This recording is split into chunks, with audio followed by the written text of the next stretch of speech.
জয় রাধা মাধব জয় কুঞ্জ বিহারী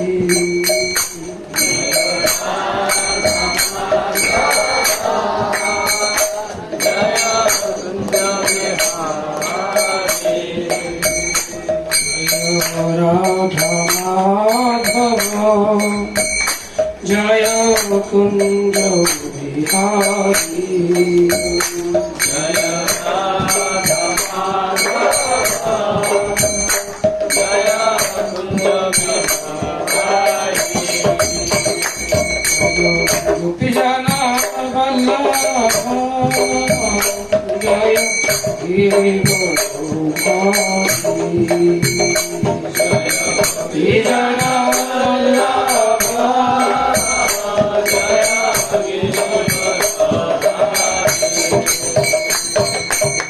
গোপী জনা বল্লভ জয় গিরি গোপী জনা বল্লভ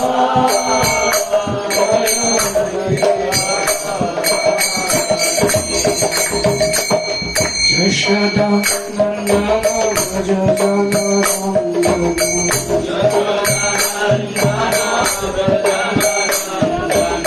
যশোদা নন্দন ভজ জল রঞ্জন যশোদা নন্দন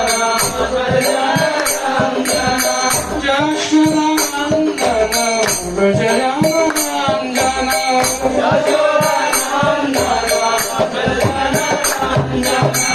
Yashodanandan Braj Ram Ranjan Yashodanandan Braj Ram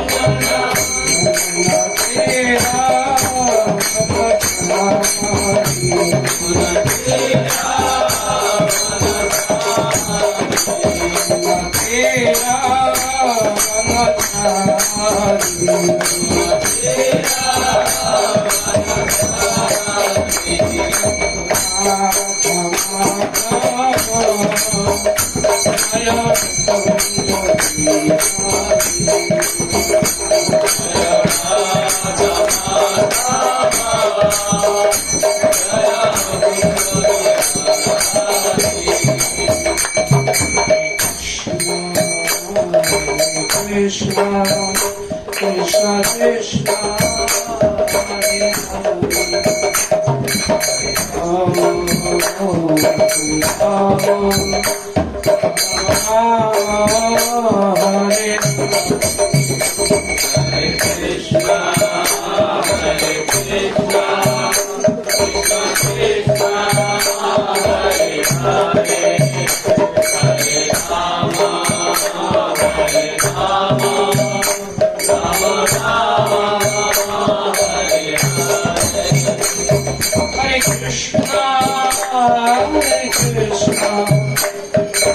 Krishna Hare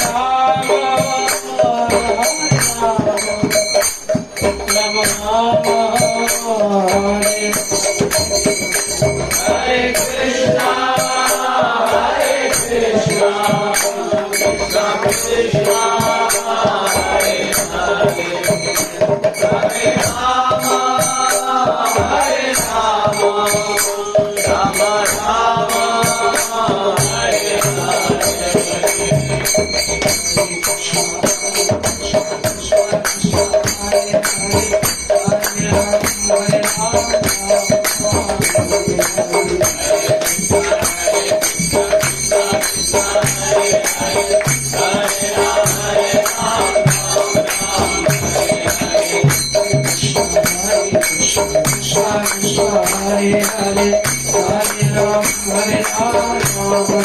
Hare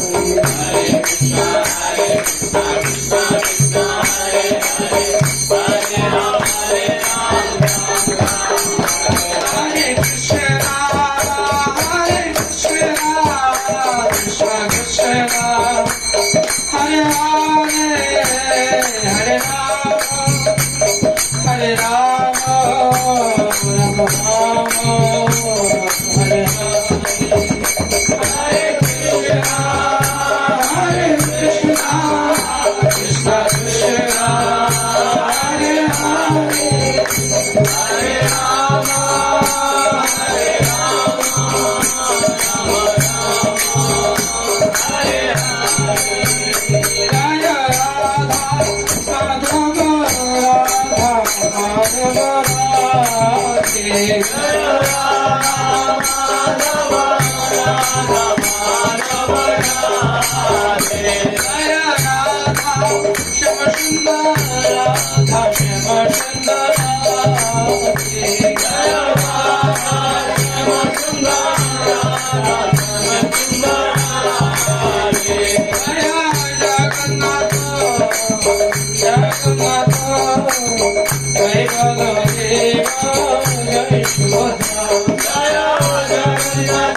Baldev शोधर महारानी की श्रीमद गौर भक्तवृंद की प्रभात की जय जय साप्ताहिक भक्त गोष्ठी की जय जय फ्राइडे फीस्ट अनुष्ठान की श्रीमद गौर भक्तवृंद की সকলে আমার সাথে মঙ্গলাচরণ করবেন। ওম জ্ঞানতিমিরন্দস্য জ্ঞানাঞ্জন শলাকয়া চক্ষুর্মিলিতং যেন তস্मै শ্রীগুরবে নমঃ। শ্রীচৈতন্যমনোভীষ্টং স্থাপিतं যেন ভূতলে স্বয়ং রূপ কदा मह्यं ददाति সকলান্তিকम्।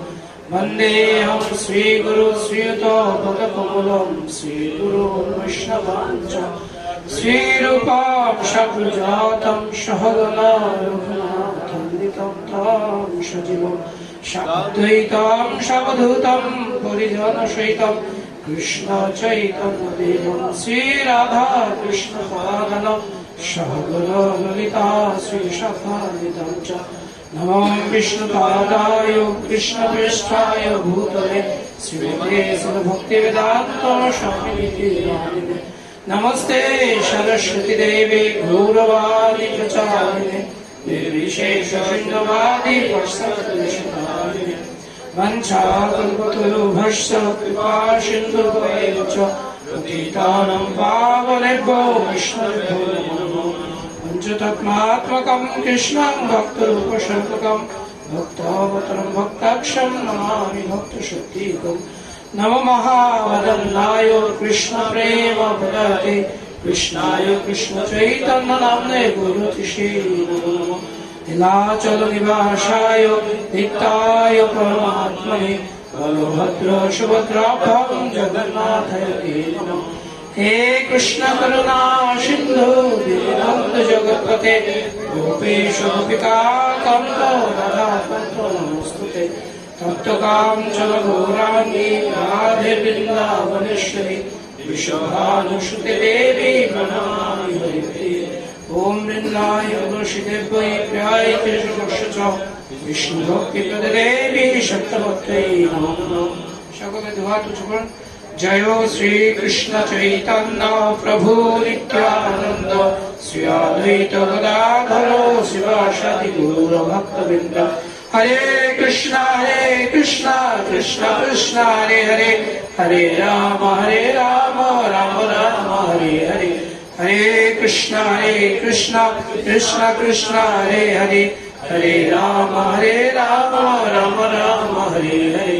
হরে কৃষ্ণ কৃষ্ণ কৃষ্ণ হরে হরে হরে রাম রাম রাম হরে হরে ওম নমো ভগবতে বাসুদেবায় ওম নমো ভগবতে বাসুদেবায় ওম নমো ভগবতে বাসুদেবায়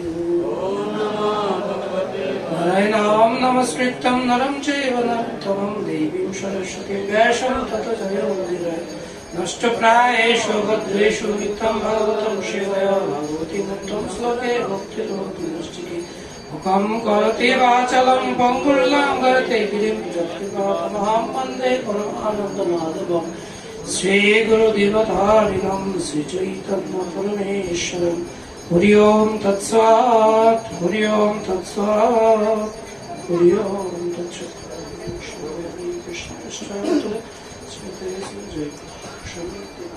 আচার্য মহোদয়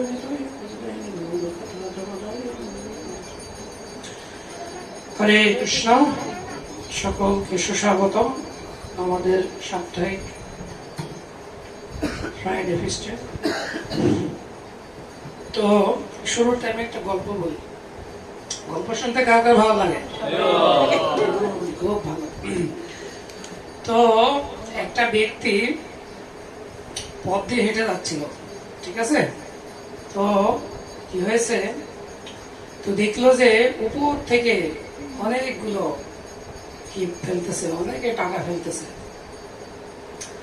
তো সে যত টাকা পাচ্ছে ততই খুশি হয়ে যাচ্ছে, আরে তো অনেক সুন্দর, এত টাকা কে ফেলতেছে। হ্যাঁ, মানে সে তখন উপর দিকে তাকাচ্ছে না, সে শুধু টাকা তখন খুঁড়তে ব্যস্ত, কতগুলো কালেক্ট করে পকেটে রাখতে পারে, ঠিক আছে? হঠাৎ করে উপর থেকে পাথর নিক্ষেপ শুরু করছে, ঠিক আছে? তখন এই লোকগুলো কারা পাথর ফেলতেছে, তখন উপর দিকে তাকায়, দেখি তো কে পাথর ফেলতেছে। এতক্ষণ কিন্তু উপর দিকে তাকায় নাই, বুঝছেন? কারণ এতক্ষণ তো জিনিসটা তার ফেভারে ছিল, তার পক্ষে ছিল, সে টাকা পাচ্ছিল, পকেটে রাখছিল, ভালোই আনন্দ লাগছিল। এখন এই যে তার স্বার্থে ব্যাঘাত ঘটছে, এখন পাথর ছুটতেছে, এখন তো দেখতেছে বিপদ, এখন উপর দিকে তাকাইছে, দেখি পাথর কে ছুটতেছে, বুঝছেন? তো আমরাও সেরকম, আমরা ভগবান যখন আমাদেরকে অনেক সুযোগ সুবিধা দেয়, অনেক সুখ দেয়, তখন আমরা বলি না ভগবানকে, কেন আপনি এগুলো আমাকে দিচ্ছেন? বলি? একবারও বলি যে ভগবান আমি তো চাইলাম না, আপনি আমাকে কেন জিপিএ 5 দিয়ে দিলেন? কে বলে? আমি তো চাইলাম না, কেন আপনি আমাকে এত বড় একটা চাকরি দিয়ে দিলেন? বলে নাকি কেউ? বলে? আরে আমি তো চাই না ভগবান, কেন আপনি আমাকে এত সুন্দর একটা ব্যবস্থা করে দিলেন? হ্যাঁ, তখন কিন্তু বলে না, কেউ জিজ্ঞেস করে না, কেউ একবারও চিন্তা করে না যে এটা কিভাবে আসতেছে। কিন্তু যখনই তার সেই স্বার্থে একটু ব্যাঘাত লাগে, হ্যাঁ, মনে করেন যে হয়তো আঙুলটা একটু কেটে গেছে, ইস ভগবান আপনি কত নিষ্ঠুর, এই ছোট বাচ্চাটা আঙুলটা কিভাবে কেটে গেল, ঠিক কিনা? এরকম হয়তো একটা দুরারোগ্য ব্যাধি হয়েছে, হ্যাঁ, মানে খুব কষ্ট পাচ্ছে, সে বিছনা থেকে উঠতে পারছে না, তখন বলে ইস ভগবান আপনি এত নিষ্ঠুর কেন, ঠিক কিনা? বলি কিনা আমরা? তো গল্পের সাথে মিল আছে কিনা? মিল আছে? আমাদের জীবনে বাস্তবে মিল আছে? হ্যাঁ, আমরা হচ্ছে কি সেরকম। তো যখন সবকিছু আমাদের ফেভারে থাকে, আমাদের অনুকূলে থাকে, তখন আমরা ভগবানকে গিয়ে প্রশ্ন করি না যে আপনি কেন আমাকে এগুলো দিচ্ছেন, এত সুযোগ সুবিধা দিচ্ছেন। যখনই দুঃখ দুর্দশা নেমে আসে, তখন আমরা ভগবানকে গিয়ে কোশ্চেন করি, কেন আপনি আমাদেরকে দুঃখ দুর্দশা দিচ্ছেন, ঠিক কিনা? তো এই যে দ্বিতীয় অধ্যায় সাংখ্যযোগ, প্রথম অধ্যায়ের নাম কি ভগবত গীতা? কে কে বলতে পারবেন? কি নাম? অর্জুন বিষাদ যোগ। মানে আমাদের সবার প্রতি কি রয়েছে? বিষাদ রয়েছে, আছে কি নেই? এখানে এমন কেউ বলতে পারেন না, না প্রভু আমার জীবনে কোনো বিষাদ বা দুঃখ নেই, এমন কেউ আছেন? আছেন? যদি কেউ থাকেন তাহলে হাত উঁচু করেন। তাহলে আপনার এই যে সুখের যে রহস্য আমরা শুনতে চাই। সবার জীবনে দুঃখ আছে, দুঃখ আছে কি নেই? হ্যাঁ, দুঃখ আছে। এই জন্য ভগবত গীতা শুরু হয়েছে কি দিয়ে?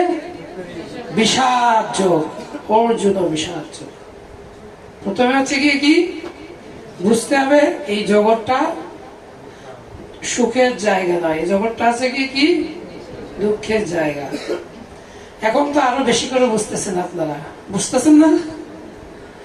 হ্যাঁ, এখন সামাজিক যোগাযোগ মাধ্যমে ঢুকলেই বোঝা যাচ্ছে কিভাবে কত দুঃখ পাচ্ছে কিনা মানুষ, দুঃখ পাচ্ছে। এখন এখন কোন বিচার বহির্ভূত বিভিন্ন রকম ঘটনা ঘটতেছে।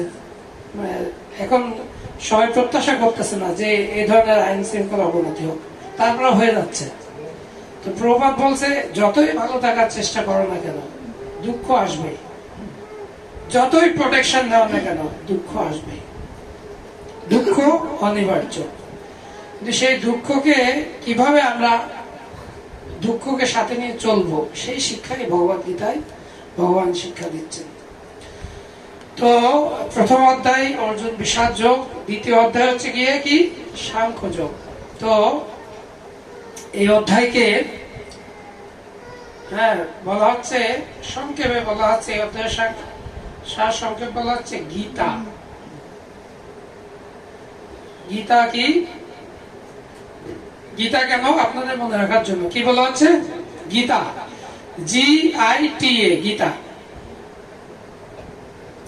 দেখতে পাচ্ছেন? GITA, গীতা। অ্যাকচুয়ালি এগুলো ল্যাপটপে দেখানো, প্রজেক্টরে দেখানো কথা ছিল, দেখা যাচ্ছে গীতা। তো প্রথম অধ্যায় প্রথম শ্লোক থেকে দশম শ্লোক, সেখানে আলোচনা হয়েছে গুরু। জিতে হচ্ছে গুরু, গুরু নিয়ে আলোচনা হয়েছে। 11 থেকে 30 সেখানে আছে আইডেন্টিটি, আমাদের পরিচয় কি, ভগবানের সাথে আমাদের সম্পর্ক কি, সেটা নিয়ে আলোচনা হয়েছে। আপনাদের কাছে যদি নোট টোট থাকে আপনারা লিখতে পারেন। 11 থেকে 30 আছে আইডেন্টিটি, আই। আর 1 থেকে 31 থেকে 53 শ্লোক আছে টু ডিউটিস, দুইটা কর্তব্য নিয়ে আলোচনা করা হয়েছে। আপনারা অলরেডি এগুলো আলোচনা হয়েছে, আলোচনা হয়েছে না? আলোচনা হয়েছে। তো আজকে আমাদের আলোচ্য বিষয়, আপনাদের কত পর্যন্ত হয়েছে? 63 পর্যন্ত হয়েছে না? 63 শ্লোক পর্যন্ত হয়েছে যতদূর বললো। আর 54 থেকে 72 নম্বর শ্লোক, সেটা আছে কি আত্মারাম। তাহলে 1 থেকে 10 GITA, গীতা। 1 থেকে 10 হচ্ছে গুরু, 11 থেকে 30 হচ্ছে আইডেন্টিটি, 31 থেকে 53 আছে টু ডিউটিস, দুইটা কর্তব্য, আর 54 থেকে 72 আছে আত্মারাম, কিভাবে আমরা আত্মারাম অবস্থায় উন্নীত হতে পারি। তো 62 এবং 63 শ্লোক পর্যন্ত আপনাদের আলোচনা হয়েছে। আজকে 64 নম্বর শ্লোক থেকে আলোচনা হবে। বাসুদেব প্রভু ঠিক আছে? কোথায় বাসুদেব প্রভু? কোথায়? আমাকে রূপেশ্বর প্রভু এরকম ইনফরমেশন দিয়েছিলেন। যাই হোক, তো এখন আমরা এর আগে জানতে পারছি কা ভাষা সাধারণ লক্ষণ সমূহ কি কি, কিম প্রভাষের তিনি কিভাবে কথা বলেন, স্থিতপ্রজ্ঞ ব্যক্তি, কিম আশিক তিনি কিভাবে অবস্থান করেন। আজকে আমরা জানবো ব্রজেত কিম তিনি কিভাবে বিচরণ করেন। তা আমি একটু রিপিট করতেছি। কা ভাষা তাকে বাইরে থেকে দেখে কিভাবে চিনব, দ্বিতীয় অধ্যায়ের 55 নম্বর শ্লোকে এই বিষয়ে ব্যক্ত করা হয়েছে। মানসিক জল্পনা কল্পনা থেকে মুক্ত হবেন তিনি, মনোগত কাম পরিত্যাগ করেন, আত্মাতেই পূর্ণ তৃপ্তি লাভ করবেন। আবার কিম প্রভাষের তিনি স্তুতি, নিন্দা, স্নেহ, ঘৃণা এ সকল পরিস্থিতিতে বাহ্য অভ্যন্তরীণ আচরণ কিভাবে করেন, দ্বিতীয় অধ্যায়ে 56 এবং 57 নম্বর শ্লোকে এগুলো আলোচনা করা হয়েছে। তো বলা হচ্ছে তিনি কিভাবে কথা বলেন, স্থিতপ্রজ্ঞ ব্যক্তি, ত্রিতাপ দুঃখে যার মন উদ্বিগ্ন হয় না। ত্রিতাপ দুঃখ কি কি বলতে পারবেন? বলো তো কি কি কি? একটু বোঝাই দাও। আদি ভৌতিক কি? আদি দৈবিক, আদি ভৌতিক, আদি দৈবিক আছে দেবতাদের দ্বারা প্রাপ্ত। আদি ভৌতিক, ত্রিতাপ দুঃখ কি সেটা আমাদেরকে বুঝতে হবে। ত্রিতাপ দুঃখ কি? আদি আত্মিক, মানে নিজের মন ও দেহজাত দুঃখ। মন জাত দুঃখ কি? যেমন কেউ এক্সপেক্ট করলো, কোন স্টুডেন্ট আশা করলো যে আমি পরীক্ষায় এবার জিপিএ 5 পাবো, ঠিক আছে, মনে মনে আশা করছে। যখন রেজাল্ট পাবলিশ হয়েছে তার জিপিএ 5 হয় নাই, এটা জিপিএ 4.5 হয়েছে। তখন তার শরীর হয়তো কষ্ট পাচ্ছে না, কিন্তু মনে মনে সে কষ্ট পাচ্ছে, পায় কি না? ঠিক না? তো এরকম আমাদের অভিষ্ট বস্তু যখন আমরা প্রাপ্ত না হই, তখন আমরা মানসিকভাবে দুঃখ প্রাপ্ত হই। আর আমাদের শরীর দ্বারা তো প্রাপ্ত দুঃখ আপনারা বুঝেনি, সেটা আমাদের রোগ শোক জরাব্যাধি যেগুলো আছে আমাদের শরীরের জন্য হয়, সেটা আমাদের শরীর। একটা আছে মন জাত দুঃখ, একটা আছে কি দেহজাত দুঃখ, এটা আছে আদি আত্মিক। আদি ভৌতিক কি? আমার শরীর ছাড়া অন্য জীব দ্বারা প্রাপ্ত দুঃখ। যেমন ডেঙ্গু, ডেঙ্গু হয় কিনা? ডেঙ্গু হয়ে মানুষ মারা যাচ্ছে। মশা, অন্য জীব দ্বারা প্রাপ্ত দুঃখ। মশা মাছি, এবার অন্য কেউ আমাকে কটু কথা বললে সেটাতে আমরা কষ্ট পাই কিনা? সেটা আছে আদি ভৌতিক, অন্য জীব দ্বারা প্রাপ্ত দুঃখ। আরেকটা কি? আদি দৈবিক। আদি দৈবিক কি? সেটা আমার মন ও দেহজাত নয়, অন্য জীব দ্বারা প্রাপ্ত নয়। সেগুলো হচ্ছে কি আদি দৈবিক, দেবতাদের দ্বারা প্রাপ্ত দুঃখ, আর যেগুলোকে আমরা প্রকৃতিজাত দুঃখ বলে থাকি। দেবতারা কি ধরনের দুঃখ আমাদের প্রদান করেন? এই কিছুদিন আগে, এখনো চলতেছে, এই যে বন্যা, এই যে বৃষ্টি, ঝড়, এগুলো কে নিয়ন্ত্রণ করে? এগুলো নিয়ন্ত্রণ করে কোন দেবতা নিয়ন্ত্রণ করে? ইন্দ্র। ইন্দ্র হচ্ছে কি? বৃষ্টির দেবতা। ইন্দ্র কি করেছিলেন সেই কৃষ্ণ লীলায়? কি করেছিলেন? 7 দিন 7 রাত একভাবে বৃন্দাবনে ভাসিয়ে দিয়েছিলেন। তো এই যে দেবতাদের দ্বারা প্রাপ্ত দুঃখ, এটার উপর কারো হাত নাই, কোন মানুষের হাত নাই, অন্য কোন জীবের হাত নাই। তারপরে অতি বৃষ্টি, অনাবৃষ্টি। অনাবৃষ্টি, যদি বৃষ্টি নাও হয় আমাদের ফসল হবে? ফসল না হইলে আমরা কি খাবো? পর্জনাৎ অন্ন সম্ভব। বৃষ্টি না হইলে অন্ন কিভাবে হবে? তো সেটা অতিবৃষ্টি, অনাবৃষ্টি, ঝড়, জলোচ্ছ্বাস, হ্যাঁ, তারপরে খরা। আপনারা সংবাদ মাধ্যমে দেখবেন দাবানল, এই যে আমেরিকা, তারপরে অস্ট্রেলিয়া, এগুলো অ্যামাজন একটা বন রয়েছে, সেখানে কেউ আগুন লাগায় না। শাস্ত্রে বলছে সেখানে কেউ আগুন লাগায় না, কিন্তু সেখানে আপনি আগুন সৃষ্টি, জ্বলে যায়। কিভাবে জ্বলে? সেখানে যে শুকনো বৃক্ষ রয়েছে, বৃক্ষ রয়েছে, বৃক্ষের শাখা যখন একটার সাথে ঘর্ষণ হয়, এরকম প্রচুর কয়েকবার, অসংখ্যবার যখন ঘর্ষণ হয়, ঘর্ষণ হতে হতে হতে এক সময় সেখানে অগ্নি প্রজ্বলিত হয়, এবং সেই অগ্নিতে সেই একটা বনাঞ্চল পুরো ধ্বংস হয়ে যায়। তাইলে অতিবৃষ্টি, অনাবৃষ্টি, ঝড়, জলোচ্ছ্বাস, দাবানল, এগুলো হচ্ছে কি দেবতাদের দ্বারা প্রাপ্ত দুঃখ, আদি দৈবিক দুঃখ। তো এটাকে আবার বলতেছে ত্রিশূল।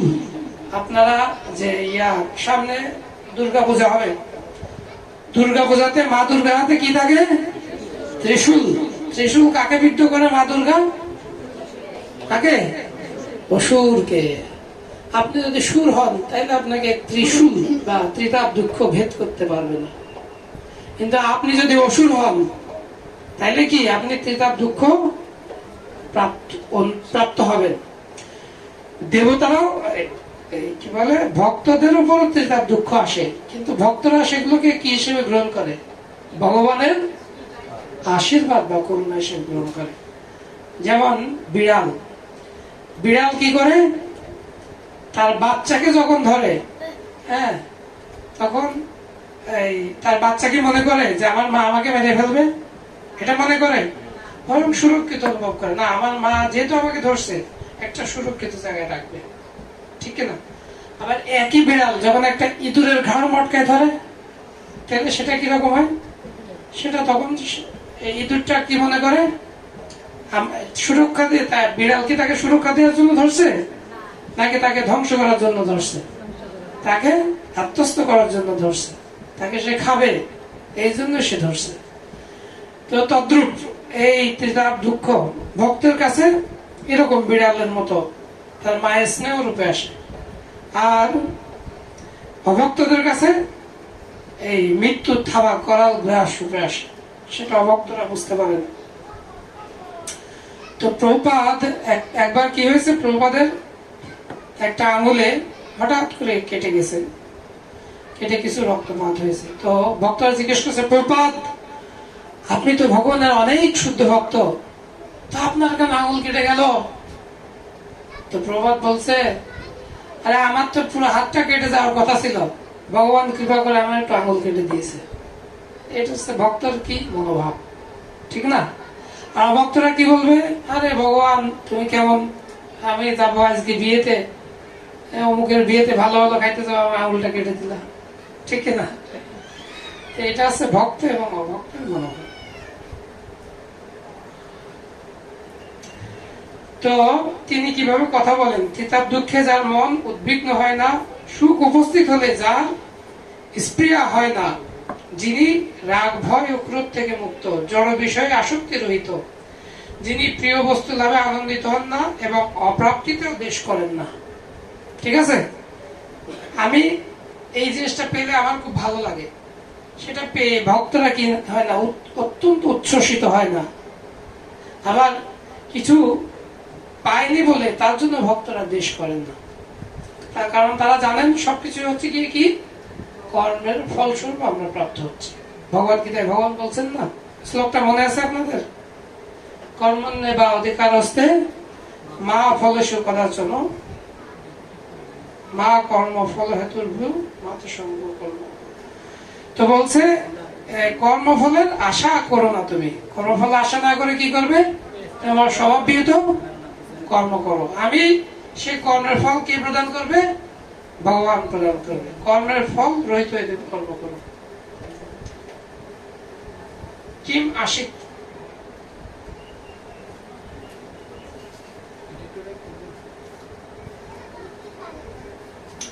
কিম আশিক তিনি কিভাবে ইন্দ্রিয় বিষয় থেকে ইন্দ্রিয়গুলোকে প্রত্যাহার করেন, দ্বিতীয় অধ্যায়ের 58 থেকে 63 নম্বর শ্লোকে আলোচনা হয়েছে। বলছে ইন্দ্রিয়কে ইন্দ্রিয় বিষয় থেকে প্রত্যাহার করেন। ইন্দ্রিয় বিষয় কি, আমাদের কয়টা ইন্দ্রিয় রয়েছে, কে কে বলতে পারবেন? কয়টি, কি কি?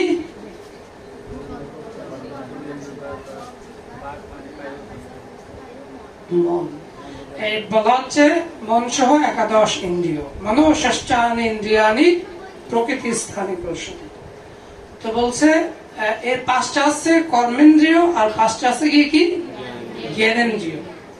তো ইন্দ্রিয়ের বিষয়, আমাদের যে 5টা জ্ঞানেন্দ্রিয় আছে, ইন্দ্রিয়ের বিষয় কি, চক্ষু কি চায়, দর্শন করতে চায়, চক্ষু সুন্দর জিনিস দর্শন করতে চায় বা উপভোগ করতে চায়, ঠিক না?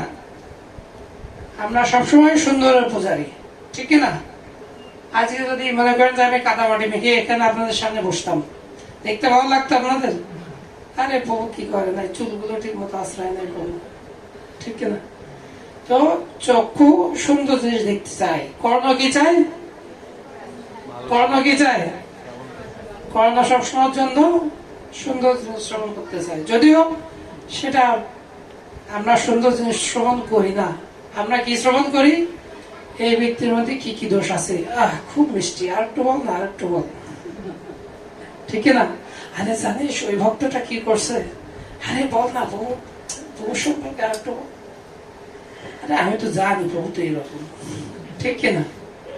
তো এগুলো শুনতে আমাদের কর্ণ খুব ভালো লাগে, খুব মিষ্টি লাগে, মিষ্টি লাগে কিনা? অন্যের নিন্দা শুনতে আমাদের খুব ভালো লাগে। যখন আপনার নিন্দা করা হবে, না না আমি এগুলো করি না, এগুলো আমার সাথে যায় না, ঠিক কিনা? আমরা যখন অন্যের নিন্দা বাদ দিয়ে নিজের নিন্দা শুরু করবো, আত্মসমালোচনা করবো, তখন সেটাতে প্রকৃত মঙ্গল। চক্ষু, তারপর হচ্ছে কি কর্ণ, নাসিকা। নাসিকা কি চাই? ঘ্রাণ, ঘ্রাণ নিতে চাই। আজকে যদি এখানে কি বলে শুটকি, শুটকি, এখানে যদি একটু শুটকি রাখা হয়তো ভালো লাগতো, ভালো লাগতো। এখানে যদি একটা পচা মরা থাকতো পুকুরে, ভালো লাগতো? ভালো লাগে না। কিন্তু যদি এখন সুন্দর প্রসাদ, সুন্দর প্রসাদের সুগ্রাণ আসে, পোলাও, বিরিয়ানি, খুব খুব সুন্দর প্রসাদ, ঠিক না? এটা ইন্দ্রিয়ের বিষয়। তাহলে নাসিকার বিষয় কি? ঘ্রাণ। চক্ষু, কর্ণ, নাসিকা। জিহ্বা, জিহ্বার বিষয় কি?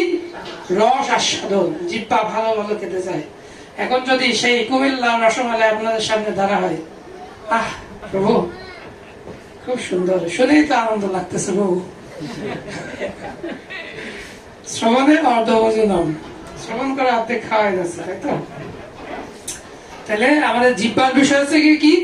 রস আস্বাদন। চক্ষু, কর্ণ, জিহ্বা, হ্যাঁ, নাসিকা, ত্বক। আর ত্বকের বিষয় কি? স্পর্শ, স্পর্শ।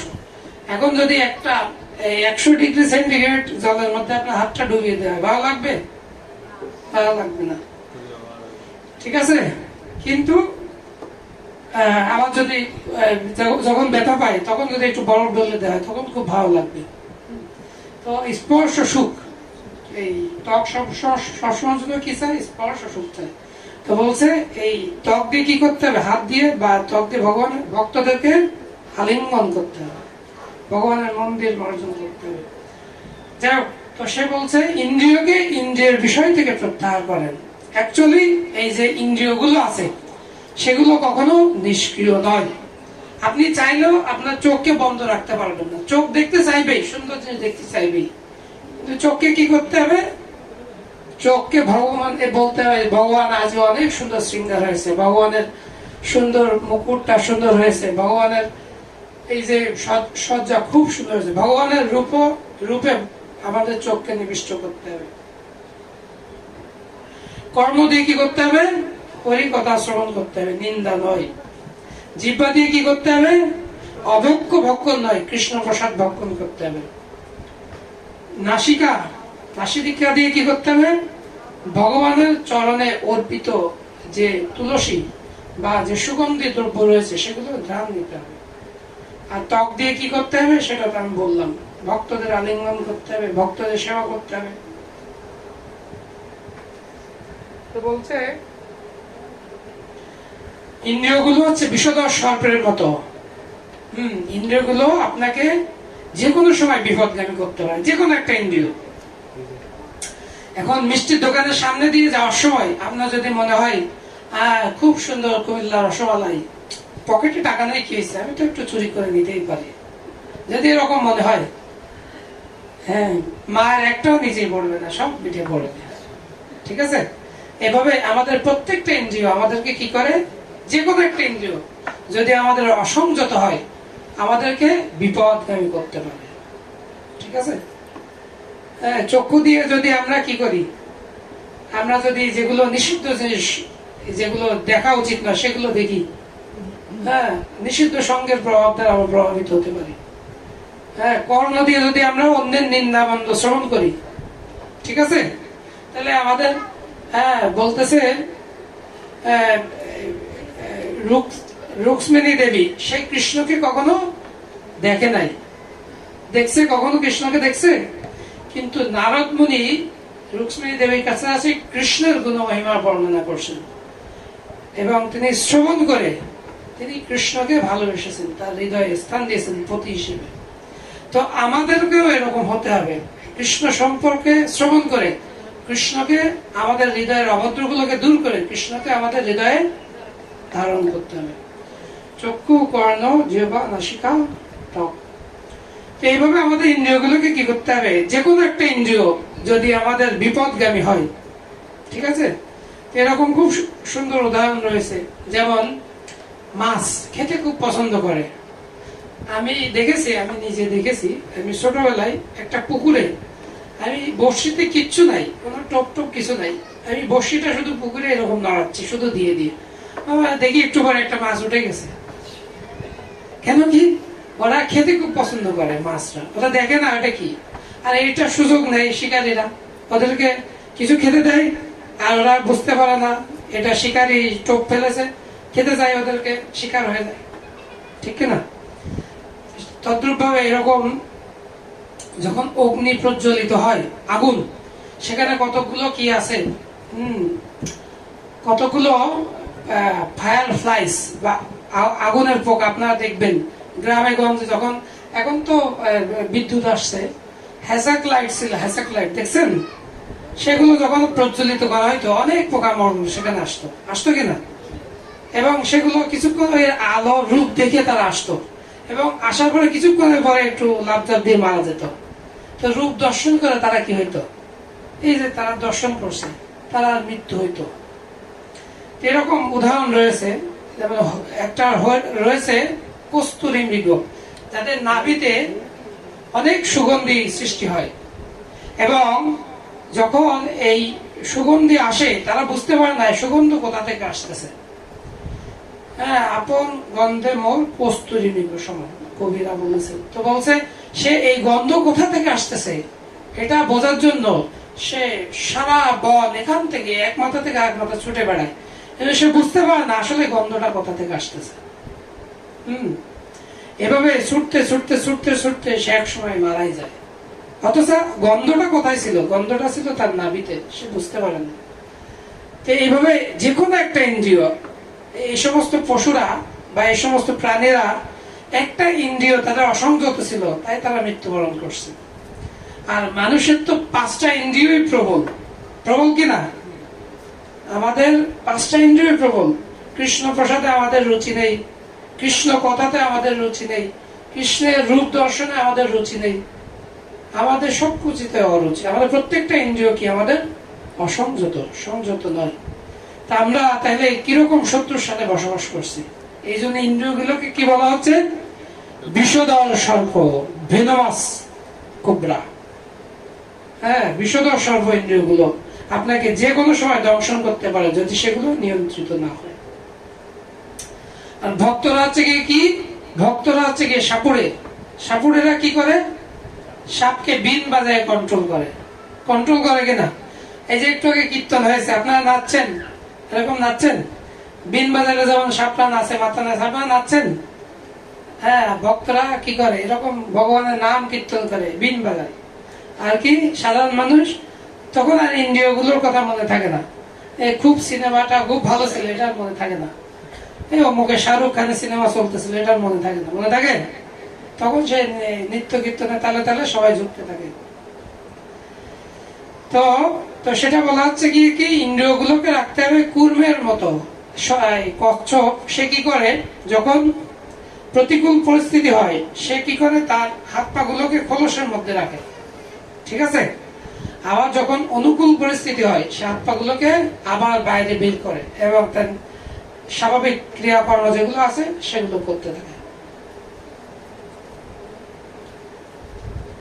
তো লাস্ট আজকে যে বিষয়, আসলে আগের বিষয় বলতে বলতে সময় চলে গেল। ব্রজেত কিম ইন্দ্রিয় বিষয়সমূহের প্রতি কিভাবে সাড়া দেয়? তো বলছে প্রিয় বস্তুতে স্বাভাবিক আসক্তি ও অপ্রিয় বস্তুতে স্বাভাবিক বিদ্বেষ করেন না। বশীভূত ইন্দ্রিয় দ্বারা ভগবত ভক্তির অনুশীলন করে ভগবত কৃপা লাভ। হৃদয় প্রসন্ন থাকার ফলে বুদ্ধি শীঘ্রই স্থির হয়। সদা বিচরণকারী যে কোনো একটি মাত্র ইন্দ্রিয়ের আকর্ষণেও মন অসংযত ব্যক্তির প্রজ্ঞাকে হরণ করতে পারেন। যার ইন্দ্রিয় বিষয় থেকে সর্বপ্রকার নিবৃত্ত, যার কাছে রাত দিনের মতো আর দিন রাত্রি কামসমূহ স্থিতপ্রজ্ঞ ব্যক্তিতে প্রবিষ্ট হয়, তাকে বিক্ষুব্ধ করতে পারে না। জড় বিষয়ের প্রতি নিস্পৃহ, নিরহংকার ও মমত্ব বোধরহিত এবং শান্তি লাভ করেন। তো এখানে দ্বিতীয় অধ্যায়ে 64 থেকে 63 নম্বর যে শ্লোক রয়েছে, আমি একটু অনুবাদ করে আপনারা একটু শ্রবণ করেন। 64 নম্বর শ্লোকে বলছে, রাগ দেশ বিমুক্ত বিষয়ান ইন্দ্রিয়ই চরম আত্মবশ্যই বশীভূত বিধাত্মা প্রসাদম অধিগচ্ছ। বলছে সংযত চিত্ত মানুষ প্রিয় বস্তুতে স্বাভাবিক আসক্তি এবং অপ্রিয় বস্তুতে স্বাভাবিক বিদ্বেষ থেকে মুক্ত হয়ে তার বশীভূত ইন্দ্রিয়ের দ্বারা ভগবত ভক্তির অনুশীলন করার মাধ্যমে ভগবানের কৃপা লাভ করে। 65 নম্বর শ্লোকে বলছেন, প্রসাদে সর্ব দুঃখানাম হানি অশ্ব উপজায়তে প্রসন্ন চেতস হি আশু বুদ্ধি পরি অবতিষ্ঠতে। চিন্ময় চেতনায় অধিষ্ঠিত হওয়ার ফলে তখন আর জড় জগতের ত্রিতাপ দুঃখ থাকে না। এভাবে প্রসন্নতা লাভ করার ফলে বুদ্ধি শীঘ্রই স্থির হয়। তো ভাগবতমে একটা শ্লোক রয়েছে, ভাগবতম বলছে, হরাব অভক্তস্য কুত মহদ্গুণা মনোরথে না আসতে ধাবত বহি। বলছে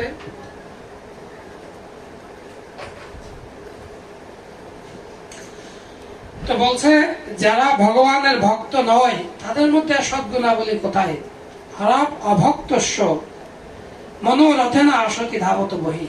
বলছে তাদের মন রূপ রথে আরোহণ করে তারা ভগবানের চরণ কমল থেকে তাদের মন স্থির থাকে না।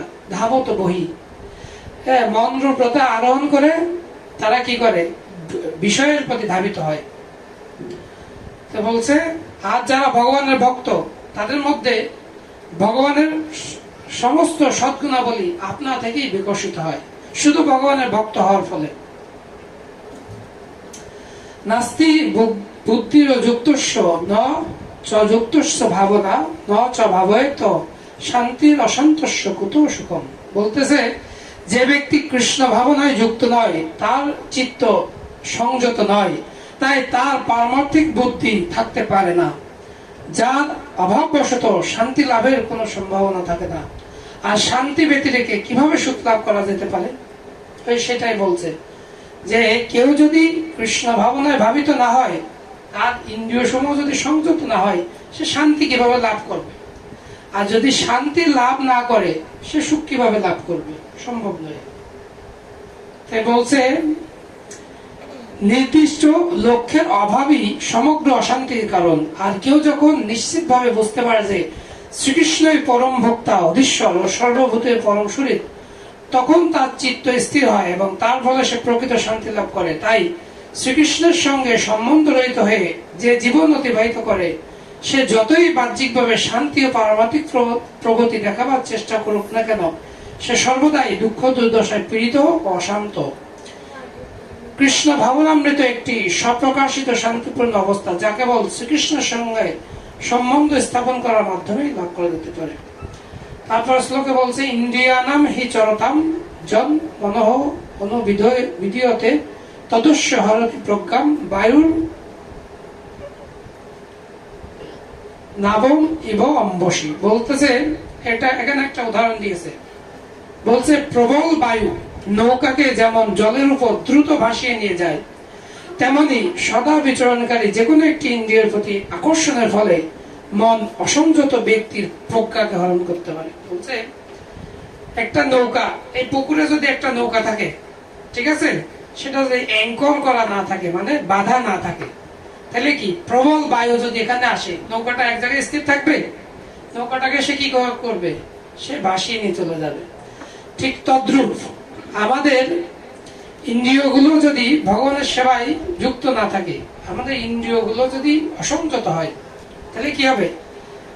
এই নৌকাকে যেমন প্রবল বায়ু ভাসিয়ে নিয়ে যায়, ইন্দ্রিয়ের যে প্রবল আকর্ষণ বিষয়ের প্রতি, সেগুলো কি হবে? আমাদেরকে কি হবে? এই যে জড় স্রোত, সেই জড় বিষয় স্রোতে আমাদেরকে ভাসিয়ে নিয়ে যাবে। পরের শ্লোকে বলছে, তস্মাৎ যস্য মহাবাহ নিগৃহীতানি সর্বস্ব ইন্দ্রিয়ানি ইন্দ্রিয়ার্থেভ্য তস্য প্রজ্ঞা প্রতিষ্ঠিত। অতএব হে মহাবাহ, যার ইন্দ্রিয়গুলি ইন্দ্রিয়ের বিষয় থেকে সর্বপ্রকারে নিবৃত্ত হয়েছে তিনি স্থিতপ্রজ্ঞ। তাহলে স্থিতপ্রজ্ঞকে যার ইন্দ্রিয়গুলি ইন্দ্রিয়ের বিষয় থেকে সর্বপ্রকারে নিবৃত্ত হয়েছে, কেবলমাত্র কৃষ্ণ ভাবনার মাধ্যমে অথবা ভগবানের অপ্রাকৃত প্রেমময়ী সেবায় সমস্ত ইন্দ্রিয়গুলিকে নিয়োজিত করার মাধ্যমেই ইন্দ্রিয় দর্পণের বেগগুলিকে দমন করা যায়। যেমন উচ্চতর শক্তি প্রয়োগ করে শত্রুদের দমন করা যায়, ইন্দ্রিয়গুলিকেও তেমন ভাবে দমন করা যায়। ভগবত গীতায় কি বলা হয়েছে? ভগবত গীতায় বলা হয়েছে যে রস বর্জম রস অপ্রিয়স্য কৌন্তেয়। হ্যাঁ, বলছে ইন্দ্রিয়ের বিষয়কে ত্যাগ করা যায় না, কিন্তু তার ডিরেকশনকে ঘোরানো যায়। ঠিক আছে, আজকে হয়তো ইন্দ্রিয়গুলো এদিকে যাচ্ছে, কিন্তু ইন্দ্রিয়গুলো এদিকে না গিয়ে এইদিকে পরিচালিত করা যায়। এটা কিভাবে? নিম্নতর, আমরা যখন উচ্চতর স্বাদ আস্বাদন করব, তখন নিম্নতর যে ইন্দ্রিয়ের বিষয় সুখ রয়েছে সেগুলো সহজেই কি করা যায়? বিষয় থেকে প্রত্যাহার করা যায়। ঠিক কিনা? এখন আমি একটা উদাহরণ দিই। মনে করেন যে আপনি একটা মিষ্টি দোকান থেকে মিষ্টি কিনে খাইতেন, সেটা খুব ভালো, কিন্তু আরেকজন বললো যে না, ওই যে অমুক জায়গায় কুমিল্লা রসমালাই আছে, সেটা আরো ভালো। তা আপনি যখন ওই কুমিল্লা রসমালাই একবার খাবেন, এই লোকাল মিষ্টির দোকান আর ভালো লাগবে আপনার? লাগবে? লাগবে না। তো ভক্তরা চৈতন্য মহাপ্রভু সেই কি নিয়ে আসছেন? গোলকের প্রেমধন হরি নাম সংকীর্তন।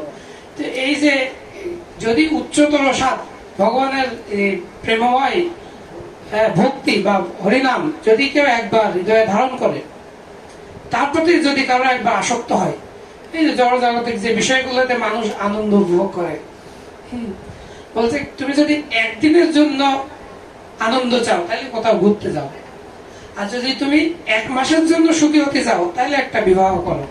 1 মাসের জন্য বিবাহের সুখ, তার বেশি নয়। বলছে বিবাহের প্রথম বছর স্বামী বলে স্ত্রী শুনে, দ্বিতীয় বছর স্ত্রী বলে স্বামী শুনে, তৃতীয় বছর স্বামী স্ত্রী উভয় বলে পাড়াপড়শি শুনে। বুঝছেন? ঠিক কিনা? ঠিক কিনা? আপনার অভিজ্ঞতা আছে কিনা? হ্যাঁ, এখানে অভিজ্ঞতা কম আছে মনে হচ্ছে। তাইলে এই হচ্ছে কি বিষয়।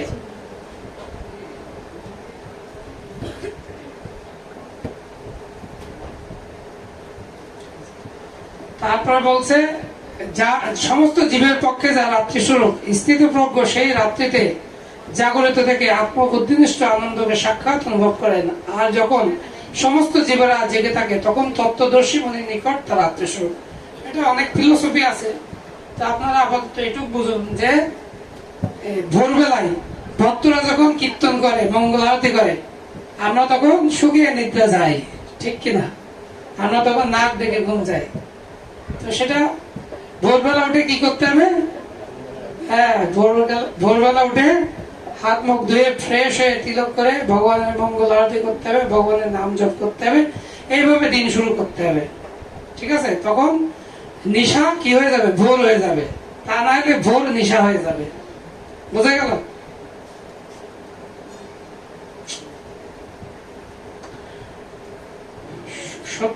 সত্য নাম্বার শ্লোকে বলছে জলরাশি সদা পরিপূর্ণ স্থির সমুদ্রে প্রবেশ করেও যেমন তাকে ক্ষোভিত করতে পারে না, কামসমূহ তেমন স্থিতপ্রজ্ঞ ব্যক্তিতে প্রবিষ্ট হয়েও তাকে বিক্ষুব্ধ করতে পারে না। অতএব তিনি শান্তি লাভ করেন, বিষয়কামী ব্যক্তি কখনো শান্তি লাভ করতে পারে। তো এখানে একটা উদাহরণ দিয়েছে। কি বলছে? বলছে এই যে যত নদী রয়েছে, নদীর জল কোথায় গিয়ে পড়ে? সাগরে পড়ে। তো সাগরে পড়ার জন্য সাগর কি আমাদের বাড়িঘর ভাসিয়ে নিয়ে যায়? সাগরের নিকটে যাদের বাড়িঘর আছে ভাসিয়ে নিয়ে যায় যে হ্যাঁ আমাকে নদী থেকে অনেক জল পাঠাচ্ছে, এই জন্য আমিও ভাসিয়ে নিয়ে যাবো, এরকম করে সাগর? না, সাগর কি করে? সেটাকে অ্যাডজাস্ট করে। সেই জলটাকে সে ক্ষোভিত হয় না, সে তার পার যে পর্যন্ত তার সীমানা রয়েছে সেই পর্যন্তই সে বিস্তৃত থাকে, তার বেশি সে কি করে না। তো বলছে যারা স্থিতপ্রজ্ঞ ব্যক্তি তাদের কাছেও এই যে বিষয়সমূহ, হ্যাঁ কামসমূহ, এই যে বিষয় কামসমূহ তাদের কাছে এরকম আসে।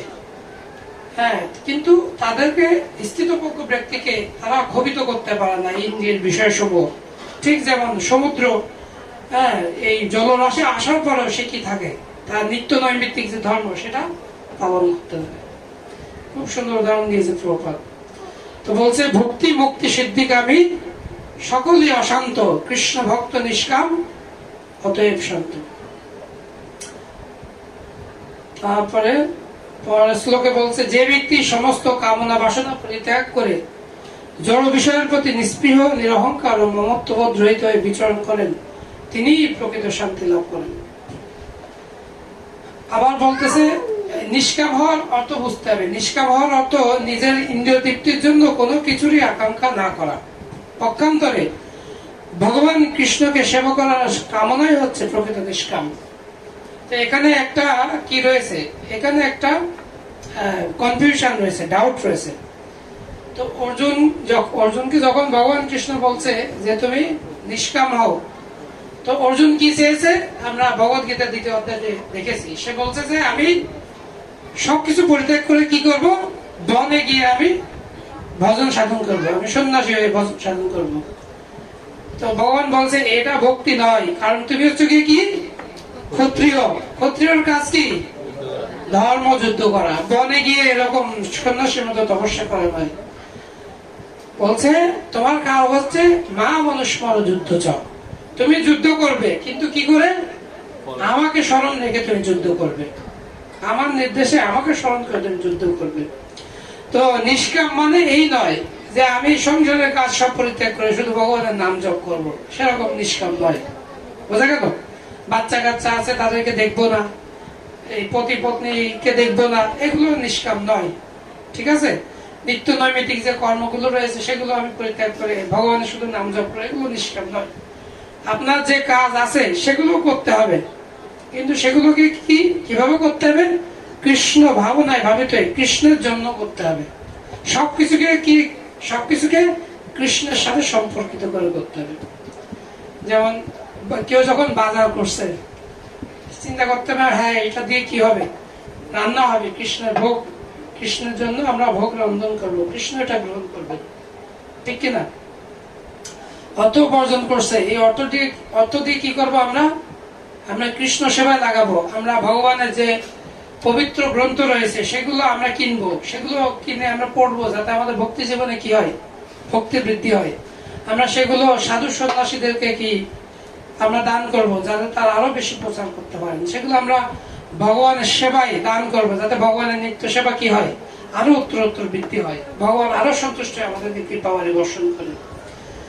তো এইভাবে আমরা প্রতিটা কর্ম কি করতে পারি। আবার যারা বাচ্চা রয়েছে তাদেরকে কি বলা হচ্ছে, বৈকুণ্ঠ শিশু বাচ্চারা। তো তাদেরকে যদি একটা ব্যক্তিকে যদি আমরা কৃষ্ণ ভাবনায়, একটা ভক্তকে, বাচ্চাকে যদি আমরা কৃষ্ণ ভাবনায় ভাবিত করতে পারি, যেমন ধ্রুব মহারাজ, তার মা তপস্যা করে নাই, তপস্যা করছিল, তপস্যা করে নাই। তো ধ্রুব মহারাজ বলছে যে আমার মার জন্য আমি আজকে এখানে, আমি আপনাকে আপনার সাক্ষাৎ পেয়েছি। যদি কেউ আগে ভগবত ভক্তিতে যায়, আগে ভগবত ধামে যেতে হয়, আগে কাকে যেতে হবে, আমার মাকে যেতে হবে। তখন বলছে তোমার থেকে তোমার মা আগে চলে গেছে। ঠিক আছে? তা আপনার ছেলে মেয়ে আপনার তারা যদি ভক্ত হয়, তাহলে কি সব থেকে আগে ভগবত ধামে কে যাবে, আপনারা মা বাবা আগেই সবাই চলবে। তো একটা বাচ্চাকে মানুষ করা, ভক্ত করা, সেটাও ভগবানের সেবা। তো ভগবান বলছেন আমি হচ্ছে গিয়ে কি ধর্ম অবিরোধী কাম, আমি হচ্ছে ধর্ম অবিরোধী কাম। সেই আমরা ভগবান সন্তানকে জন্মদান করে আমরা যদি তাকে আমরা কি করতে পারি, ভগবানের ভক্ত করতে পারি, সেটা হচ্ছে গিয়ে কি আমাদের সেই সার্থকতা। আমাদের এই প্রকার স্থিতিকেই ব্রাহ্মী স্থিতি বলে। হে পার্থ, যিনি এই স্থিতি লাভ করেন তিনি মোহ প্রাপ্ত হন না। জীবনের অন্তিম সময়ে এই স্থিতি লাভ পূর্বক তিনি এই জড় জগতের বন্ধন থেকে মুক্ত হয়ে ভগবত ধামে প্রবেশ করেন। হরে কৃষ্ণ কৃষ্ণ কৃষ্ণ হরে হরে, হরে রাম রাম রাম হরে হরে। তো তো এখন আমাদের একটা বিশেষ সময় চলছে। তো আমাদের দুর্গা পূজা পর্যন্ত আমাদের বিশেষ একটা সুযোগ রয়েছে। আমাদের যে গ্রন্থগুলো রয়েছে, এই সময় আমরা কি করি? আমরা গীতা দান গ্রহণ করি। তো ভগবত গীতায় ভগবান বলছে যে আমার ভক্তদের মাঝে এই পবিত্র গোপনীয় গীতা উপদেশ করেন, তার থেকে প্রিয় আমার আর কেউ নাই, আর কেউ হবে না। সেটা কোথায় আছে?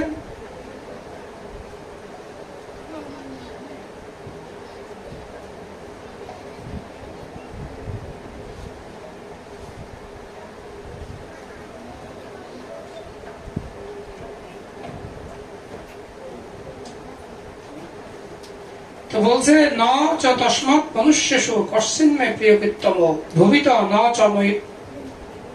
চমে তস্মৎ অনন্য প্রিয়তর ভুবি। বলছে এই পৃথিবীতে মানব কুলের মধ্যে তার থেকে অধিক প্রিয়কারী আমার কেউ নেই, এবং তার থেকে অন্য কেউ আমার প্রিয়তর হবে না। কার থেকে?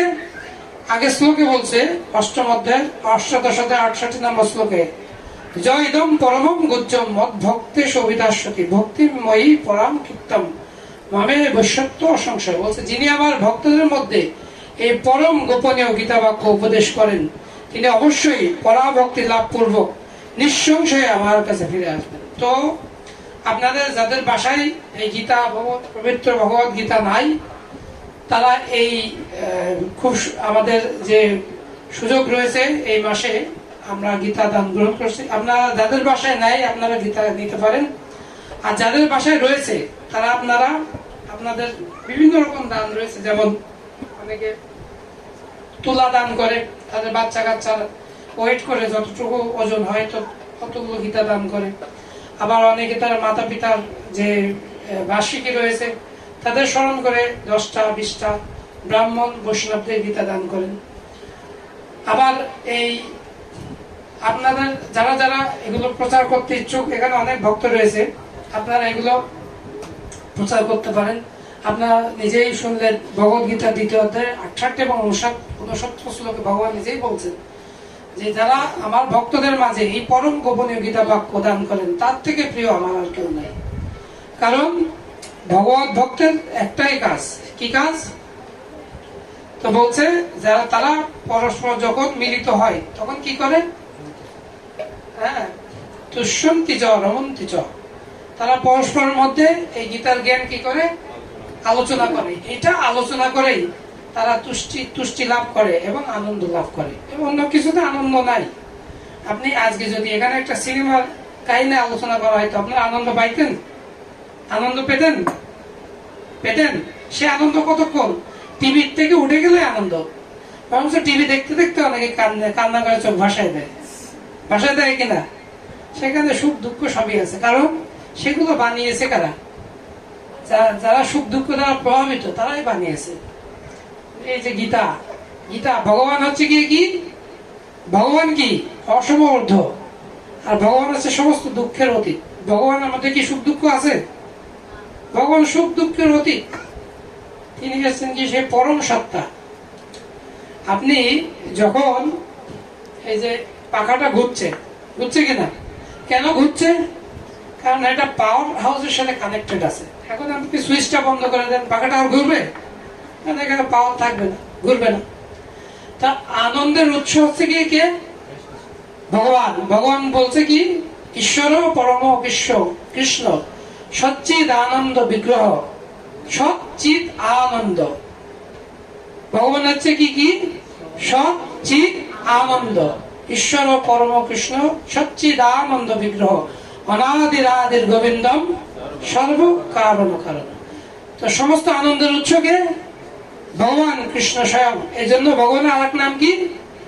গোবিন্দ। তিনি গাভী এবং ইন্দ্রিয়কে আনন্দ প্রদান করেন। গো অর্থে গাভী হয়, আবার গো অর্থে ইন্দ্রিয় হয়। তিনি আমাদের ইন্দ্রিয়কে আনন্দ প্রদান করেন। আমরা আলোচনা করছি না 5টা ইন্দ্রিয় নিয়ে?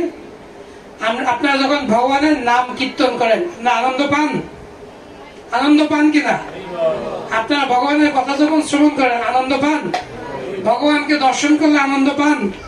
ভগবানের প্রসাদ আস্বাদন করলে আনন্দ পান? ভগবত ভক্তরা আলিঙ্গন করলে আনন্দ পান, ভগবানের মন্দিরে মার্জন করলে আনন্দ পান। তো আমাদের ইন্দ্রিয়কে কে আনন্দ প্রদান করছে?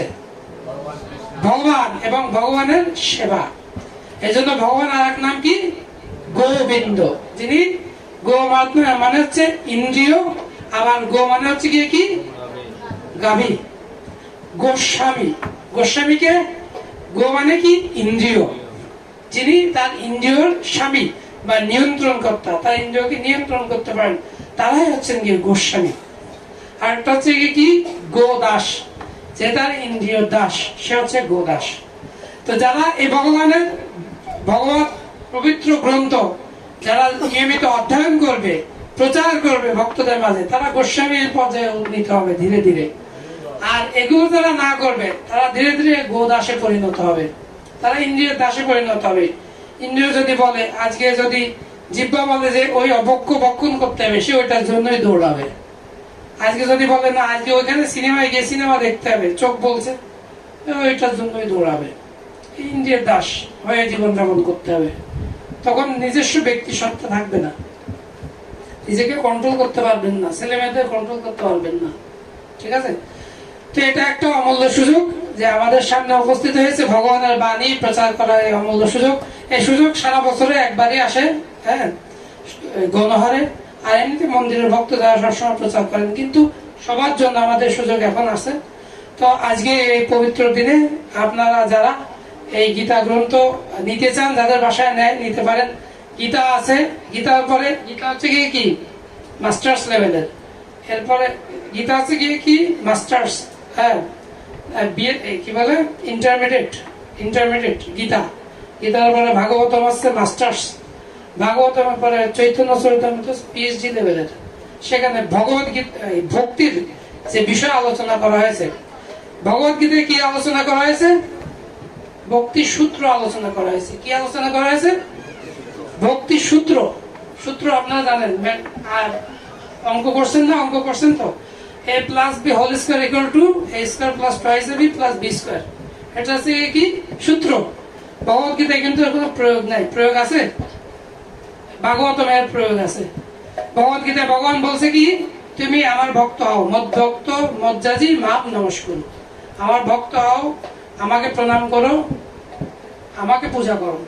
আর সেটা প্রয়োগ কোথায় দেখা যাচ্ছে? ভাগবতমে।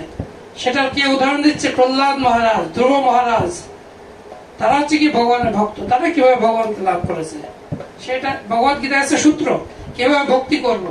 আর ভাগবতমে হচ্ছে কি? উদাহরণ, প্রয়োগ, বাস্তব উদাহরণ। এই যে এটা নিছক, এই যে ভগবত গীতায় বলছে, তখন প্রশ্ন আসতে পারে, ভগবান তো বলছে, কে লাভ করেছে ভগবানকে? উদাহরণ আছে কোনো? পুরি উদাহরণ ভাগবতমে। ঠিক আছে?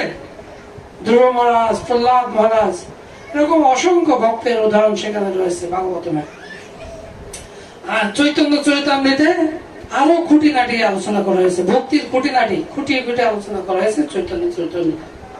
কিভাবে ভক্তদের সাথে আচরণ করতে হবে, কিভাবে ধাম সেবা, ধাম অপরাধ, নাম অপরাধ, বৈষ্ণব অপরাধ থেকে মুক্ত হওয়া যাবে, সেগুলো চৈতন্য চরিতামৃতে আলোচনা করা হয়েছে। প্রভুপাদ বলছে, যারা সভ্য ব্যক্তি, তাদের প্রত্যেকের গৃহে অন্তত একটা ভগবত গীতা, এক সেট ভাগবতম এবং একটা চৈতন্য চরিতামৃত যেন থাকে। কারণ এই বলছে, যাদের বাসায় ভাগবতম থাকে, দেবতারা প্রত্যেক দিন এসে সেখানে প্রভৃতি নিবেদন করে, এবং সেই গৃহটা আর গৃহ থাকে না, সেটা মন্দিরে পরিণত হয়, এবং সেখানে তিতাব দুঃখ অনুপস্থিত থাকে। তো এখন সুযোগ, আপনারা এই ভাগবতম সবসময় পাওয়া যায় না, এই সময়টাই আনা হয় প্রচার করার জন্য। সেটা বোম্বে থেকে আসে ইয়ার জন্য, প্রিন্ট হয়ে। তো এটা দিন দিন নাম বাড়তেছে। আমরা যখন নিছিলাম 2000 কত সালে, 12-13 সালের দিকে বোধ হয়, তখন দাম ছিল 10,000। এখন ভাগবতমের দাম হয়ে গেছে 16,000। কত? 16,000। এই বছর যদি না নেন, সামনের বছর দেখবেন 18,000 হয়ে গেছে। এরপরে যখন নেবেন দেখবেন যে আর 20,000 হয়ে গেছে, কারণ সবকিছুর দাম বাড়তেছে। চৈতন্য চরিতামৃত আমি যখন নিয়েছি তখন ছিল 3200, এখন চৈতন্য চরিতামৃত কত হয়েছে? হ্যাঁ, 3600 হয়ে গেছে বোধ হয়। 5,000, 5,500, দেখেন ডাবল হয়ে যাচ্ছে। তো আপনারা সারা বছর কি করবেন, যারা স্টুডেন্ট রয়েছে তাদের হাত খরচ কিছু কিছু জমাইতে পারো।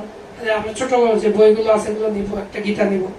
আর যারা মাতাজিরা রয়েছেন প্রভুদের থেকে কিছু কিছু রাখবেন, যে প্রভু বছর শেষে আমি এই গ্রন্থটা কিনতে চাই। পরিকল্পনা করতে হবে, পরিকল্পনা ছাড়া কিছু সম্ভব নয়, হুট করে সম্ভব নয়।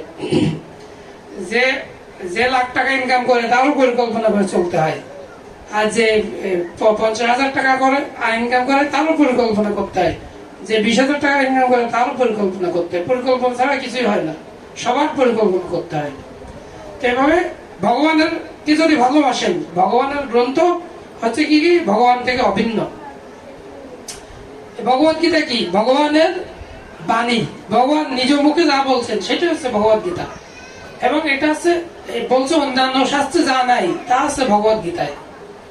এমনকি ভগবত গীতায় যা আছে তাই এমন অন্য অনেক শাস্ত্র নাই। যেমন আত্মা সম্পর্কে যে ধারণা রয়েছে, হ্যাঁ, ভগবানের ধাম সম্পর্কে যে ধারণা রয়েছে অন্য কোনো গ্রন্থে নাই, হ্যাঁ, সেটা ভগবত গীতায় রয়েছে। তো ভগবত গীতাকে বলছে কি সমস্ত বেদের সার, এখানে ভগবত গীতার শ্লোকে রয়েছে সমস্ত বেদের সার ভগবত গীতা। তো আপনারা চেষ্টা করবেন এই ভগবত গীতাকে যাদের বাসায় নেয় নেওয়ার জন্য। আর যদি কারো থাকে যাদের সামর্থ্য নাই তাদেরকে কিনে দান করার জন্য।